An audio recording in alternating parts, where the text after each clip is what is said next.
அப்பாங்கிறவர் கம்பீரமானவர், அப்பாங்கிறவர் கொஞ்சம் கெத்தானவர், அப்பாங்கிறவர் சுயமரியாதைக்காரர், அப்பாங்கிறவர் தன்மானம் நிறைந்தவர்.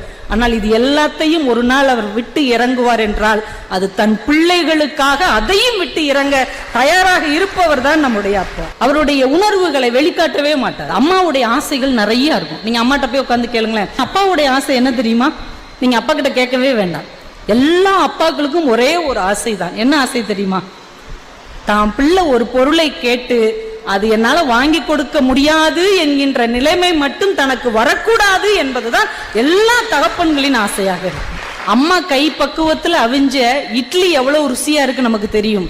ஆனால் அந்த பக்குவத்துக்கு காரணமா இருக்கிற அங்கே வெந்து கொண்டிருக்கிற அப்பாவின் வேட்டி யார் கண்ணுக்கும் தெரியாது. அம்மா தோசை மாதிரி அம்மாவுடைய சுவையை, அம்மாவுடைய அன்பை நம்ம அனுபவிச்சுக்கிட்டே இருப்போம். ஆனா அந்த தோசையை தாங்கி கொண்டே அடுப்பில் எரிந்து கொண்டிருக்கிற தோசை கல் தான் நம்ம அப்பா என்பதை நம்மால் கடைசி வரைக்கும் உணர முடியாது.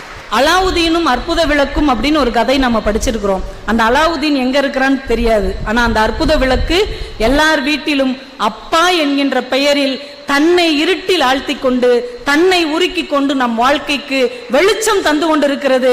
நம் அப்பா தான் அந்த அற்புத விளக்கு.